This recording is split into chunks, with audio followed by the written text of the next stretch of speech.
तो आज हम बात करने वाले हैं डॉकर के बारे में। एक ऐसी टेक्नोलॉजी जिसने सच में सॉफ्टवेयर बनाने और डिलीवर करने के तरीके में क्रांति ला दी है। और यकीन मानिए, ये सिर्फ एक और टूल नहीं है, ये एक पूरा नजरिया है। तो सवाल ये उठता है कि आखिर एक टेक्नोलॉजी ने ये कैसे कर दिखाया। डॉकर में ऐसा क्या खास है जिसने इसे इतना ज़रूरी बना दिया। चलिए आज इसी के पीछे की कहानी और इसकी टेक्नोलॉजी को समझते हैं। तो चलिए एक नज़र डालते हैं कि आज हम क्या क्या कवर करने वाले हैं। शुरुआत करेंगे सबसे बेसिक सवाल से, कंटेनर्स और वर्चुअल मशीनों में क्या फ़र्क है। फिर हम डॉकर के वर्कफ्लो को देखेंगे, समझेंगे कि ये अंदर से कैसे काम करता है, आज के दौर में इसके कॉम्पिटिटर पॉडमैन से इसकी तुलना करेंगे और आखिर में इसके पूरे इकोसिस्टम पर एक नज़र डालेंगे। डॉकर को ठीक से समझने के लिए हमें थोड़ा पीछे जाना होगा। ये जानना होगा कि डॉकर से पहले दुनिया कैसी थी, और उस दुनिया पर राज था वर्चुअल मशीनों का, यानी वीएम्स का। यहीं से सारी कहानी शुरू होती है।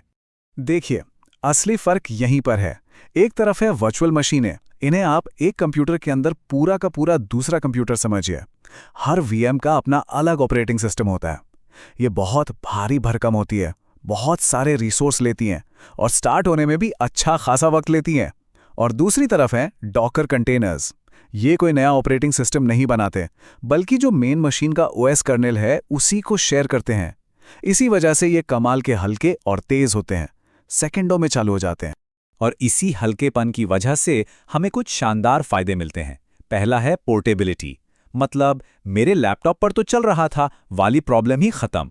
दूसरा हल्कापन, यानी कम रिसोर्स में ज्यादा काम और तेजी से शुरुआत। तीसरा स्केलेबिलिटी, जब भी जरूरत हो नए कंटेनर बनाकर अपनी एप्लीकेशन की ताकत बढ़ा लो। और चौथा आइसोलेशन, हर एप्लीकेशन अपनी दुनिया में मस्त रहती है, एक दूसरे को परेशान किए बिना। अच्छा, तो अब हम ये तो समझ गए हैं कि कंटेनर्स क्यों इतने अच्छे हैं। आप समझते हैं कि डॉकर के साथ ये काम कैसे होता है। डॉकर का वर्कफ्लो बहुत ही सीधा और लॉजिकल है। ये एक ब्लूप्रिंट से शुरू होता है और एक चलती फिरती एप्लीकेशन पर खत्म होता है। ये पूरी कहानी 3 स्टेप्स में है। सबसे पहले आता है डॉकर फाइल। ये बस एक टेक्स्ट फाइल है जिसमें लिखा होता है कि हमारी एप्लीकेशन को चलाने के लिए क्या क्या चाहिए। जब हम इस फाइल को बिल्ड करते हैं तो हमें मिलती है एक डॉकर इमेज। ये एक तरह का पैकेज है, एक रेडीमेड टेम्पलेट। और फिर जब हम इस इमेज को रन करते हैं तो बनता है एक कंटेनर। ये हमारी एप्लीकेशन का लाइव चलता फिरता रूप है। तो इमेज को एक रेसिपी बुक की तरह समझिए। इसमें एप्लीकेशन को चलाने के लिए जरूरी हर चीज, कोड, लाइब्रेरीज, टूल्स, सेटिंग्स, सब कुछ पैक होता है। ये स्थिर होती है, इसे बदला नहीं जा सकता। और अगर इमेज एक रेसिपी है तो कंटेनर उस रेसिपी से बना हुआ असली केक है। ये लाइव है, ये चल रहा है, और यही वो चीज है जिसके साथ यूजर्स इंटरैक्ट करते हैं। टेक्निकली कहें तो ये इमेज के ऊपर एक लिखने वाली लेयर जोड़ देता है ताकि एप्लीकेशन अपना काम कर सके। प्रोग्रामिंग की दुनिया से एक तुलना है जो यहाँ एकदम सटीक बैठती है। इमेज एक क्लास की तरह है, यानी एक ब्लूप्रिंट, और कंटेनर उस क्लास का एक इंस्टेंस है, एक असली काम करता हुआ ऑब्जेक्ट। आप एक ही इमेज से हजारों कंटेनर बना सकते हैं, ठीक वैसे ही जैसे एक क्लास से हजारों ऑब्जेक्ट्स बनते हैं। तो ये सब होता कैसे है? क्या डॉकर ने कोई जादू किया है? सच तो यह है कि डॉकर ने कंटेनर्स का आविष्कार नहीं किया। ये टेक्नोलॉजी पहले से ही लिनक्स कर्नल में मौजूद थी। डॉकर का असली कमाल इसे बेहद आसान और यूजेबल बनाने में है। डॉकर असल में लिनक्स की 2 बहुत पावरफुल फीचर्स का इस्तेमाल करता है। पहला है नेमस्पेसेस। ये हर कंटेनर को इसका अपना प्राइवेट व्यू देता है, जिससे उसे लगता है कि वो सिस्टम पर अकेला है। और दूसरा है कंट्रोल ग्रुप्स, यानी सी ग्रुप्स। ये तय करते हैं कि कौन सा कंटेनर कितना सीपीयू या मेमोरी इस्तेमाल कर सकता है, ताकि कोई एक कंटेनर पूरे सिस्टम को ठप ना कर। अब डॉकर खुद कैसे काम करता है? ये एक क्लाइंट सर्वर मॉडल है। आप जो कमांड लाइन पर डॉकर रन लिखते हैं वो है डॉकर क्लाइंट। ये क्लाइंट बात करता है डॉकर डीमन से, जो एक बैकग्राउंड में चलने वाली सर्विस है, और सारा भारी काम वही करती है। इमेज बनाना, कंटेनर चलाना, नेटवर्क मैनेज करना, सब कुछ। और असल में कंटेनर चलाने के लिए डीमन भी कंटेनर और रंग जैसे लो लेवल टूल्स का इस्तेमाल करता है। लेकिन टेक्नोलॉजी की दुनिया में कोई भी हमेशा अकेला बादशाह नहीं रहता। डॉकर को टक्कर देने के लिए अब मैदान में एक बहुत मजबूत दावेदार आ चुका है, जिसका नाम है पॉडमैन। काम दोनों का एक ही है, कंटेनर चलाना, लेकिन उनके काम करने का तरीका बिल्कुल अलग है। और इन दोनों के बीच जो सबसे बड़ा फर्क है वो ये है, डॉकर एक सेंट्रल सर्विस, एक डीमन पर निर्भर करता है, जो हमेशा बैकग्राउंड में चलता रहता है और अक्सर उसे एडमिन यानी रूट परमिशन चाहिए होती है। वहीं दूसरी तरफ पॉडमैन डीमनलेस है, कोई बैकग्राउंड सर्विस नहीं और डिफॉल्ट रूप से ये रूटलेस भी है, मतलब इसे एडमिन परमिशन की जरूरत नहीं।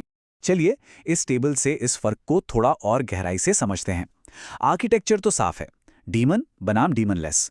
सुरक्षा की बात करें तो पॉडमैन को अक्सर ज्यादा सुरक्षित माना जाता है क्योंकि वो रूटलेस है, जिससे अटैक सरफेस कम हो जाता है। ऑर्केस्ट्रेशन यानी एक साथ कई कंटेनर्स को मैनेज करने के लिए डॉकर के पास अपना स्वॉर्म और कंपोज है।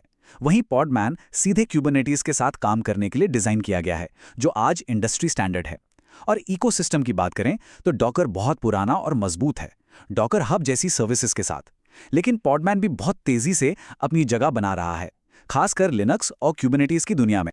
और इसी वजह से सिक्योरिटी के दुनिया में ये बात अक्सर कही जाती है कि पॉडमैन का आर्किटेक्चर डिफ़ॉल्ट रूप से ज़्यादा सेफ है। इसका ये मतलब नहीं कि डॉकर असुरक्षित है, लेकिन पॉडमैन के साथ आपको अच्छी सिक्योरिटी के लिए कम मशक्कत करनी पड़ती है। लेकिन देखिए, आज का डॉकर सिर्फ कंटेनर चलाने वाला एक टूल नहीं रह गया है। ये अब एक पूरा प्लेटफॉर्म बन चुका है जो डेवलपर्स को डेवलपमेंट से लेकर प्रोडक्शन तक हर कदम पर मदद करता है। जैसे कि डॉकर कंपोज, जो डेवलपर्स को एक ही कमांड से डेटाबेस, सर्वर और दूसरी सर्विसेज वाली कॉम्प्लेक्स एप्लीकेशंस चलाने में मदद करता है। फिर है डॉकर स्काउट, जो आपकी इमेज को सिक्योरिटी के लिए स्कैन करता है और बताता है कि कहीं कोई खतरा तो नहीं। और अब तो डॉकर मॉडल रनर के साथ ये एआई की दुनिया में भी उतर आए हैं, जिससे जेनरेटिव एआई मॉडल्स को चलाना और टेस्ट करना बहुत आसान हो गया है। तो आखिर में अगर पूरी कहानी को एक लाइन में समेटना हो तो वो ये है, कंटेनर्स का सबसे बड़ा फायदा है कंसिस्टेंसी यानी स्थिरता। जो एप्लीकेशन आपके लैपटॉप पर चल रही है वही बिना किसी बदलाव के टेस्टिंग में चलेगी और वही प्रोडक्शन में भी चलेगी। और यही वो सबसे बड़ी समस्या है जिसे डॉकर और कंटेनर्स ने हल किया है। तो अब जब कंटेनर्स एक तरह से स्टैंडर्ड बन चुके हैं, बड़ा सवाल ये है कि अगला कदम क्या होगा। क्या हम पूरी तरह से सर्वरलेस की दुनिया में जा रहे हैं, जहां हमें इंफ्रास्ट्रक्चर की चिंता ही नहीं करनी पड़ेगी, या कोई और नई टेक्नोलॉजी आएगी जो सब कुछ फिर से बदल देगी? भविष्य वाकई बहुत रोमांचक है। यहां तक हमारे साथ बने रहने के लिए शुक्रिया।